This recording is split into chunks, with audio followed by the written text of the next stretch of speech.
Ito, meron naman tayong Avanza. Ang naging problema nito mga bossing, hindi ko makagat yung kanang gulong niya sa harapan. Dito, kung mapapansin natin mga boss, kinakalawang na yung rotor disc niya. Ayan o. Ibig sabihin, hindi talaga kumakapit yung caliper niya rito. Walang lumalabas na brake fluid. Yan, mga ganitong Avanza, combination ng Avanza to. Kung mapapansin nyo rito sa kaliwa, ayan o, makinis yung rotor disc niya. Ibig sabihin, ito lang yung gumagana. Kaya pag namimreno siya, kumakabig. Kasi yung kaliwa lang kumakapit na preno sa harapan, yung kanan hindi.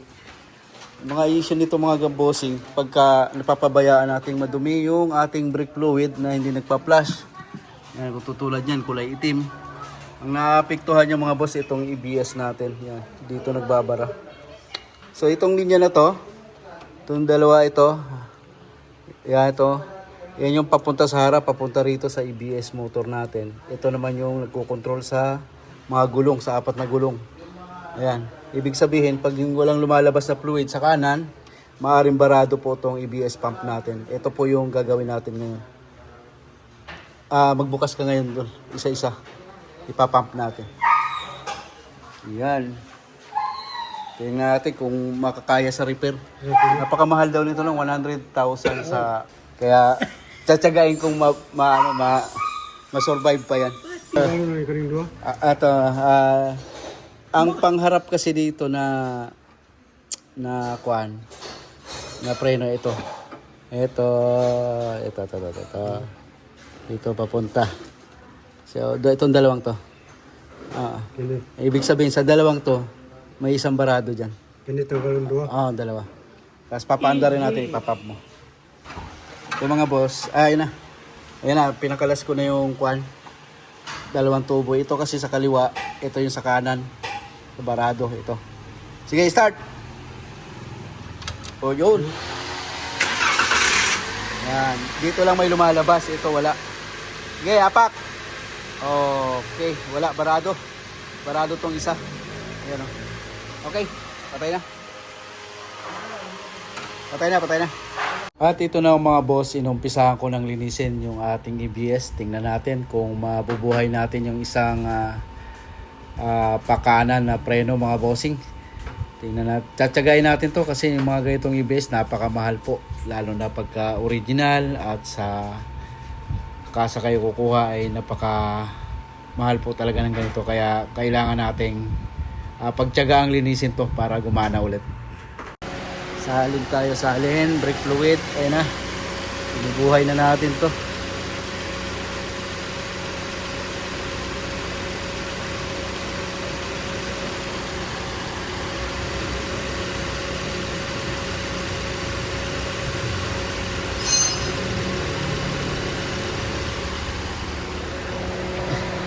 So dati yung ayaw lumabas. Ito. Sige ba?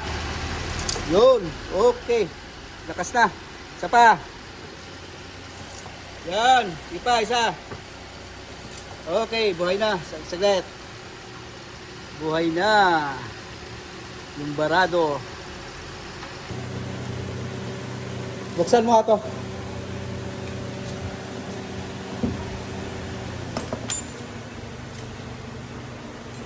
Bleeding tayo rito sa kanan, yung dating walang lumalabas na brake fluid. Bomba! Perme! Yan, bomba! Perme! Okay, bomba! Perme! Sana yung preno. So ayan mga boss, papakan natin yung preno. Apak, brakes! Apak, preno!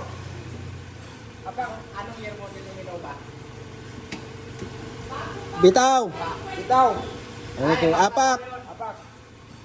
Bitaw! Baklas wiper! Okay. Alright. Sana, ano yun? Sold. Yan mga bossing, nag-road test na tayo sa ating Avanza na barado yung EBS niya. So nagawa na natin to at ang nangyari pala rito, naging natuyuan siya ng brake fluid, no? wala namang tagas, parang naging putik na dun sa brake master niya. Kaya nagbara yung ABS niya, tapos lumubog na yung preno niya, no? Sobrang baba na. Ngayon, sinubukan naming linisin yung dating brake master niya. May gas-gas na talaga yung pinaka-piston or rubber. Kaya nung nag-bleeding kami, mahina, lumulubog pa rin, pero naayos na natin yung ABS na bara. Ngayon, nag-decide kami na palitan na lang ng buong brake master, para mas gumanda pa yung para mas gumanda yung preno niya or tumaas dito sa may pedal. Yun, nung napalitan namin ng bago, umokay na siya mga bossing.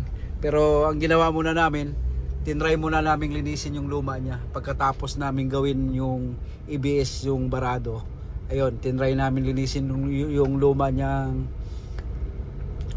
brake master. Wala talaga, lumulusot talaga yung preno dun sa luma kasi may gas-gas na yung piston niya. Dahil siguro sa pagka putik nung brake fluid niya, sobrang dumi, kaya gumasgas na yung rubber. Ayun, nagpalit tayo ng bagong brake master itong Avanza. So okay na siya ngayon mga bossing. Napakaganda na ng preno. Ayun, kung may katulad din kayo dito sa Avanza na ginawa natin na barado yung ABS, no? Pwede nyong dalhin dito sa Jojo Garage mga boss, at gumagawa po tayo niyan. Alright mga boss, goods na yung ating Avanza na ginawa, na barado yung ABS niya. Okay, so sa atin naman napapagtiyagaan nating linisin. Dahil na-solve natin yung problema ng Avanza, kaya madami na magpapa-shoutout sa atin. Shoutout kay Joe Marilino, ayan mga boss, kay Nilcher Cariaga, Boss Rolly Domingo Vergara, Nixon Malate, Anthony Rodelas, at kay Mario Parinya de Los Santos. Ayan, shoutout sa inyo mga bossing.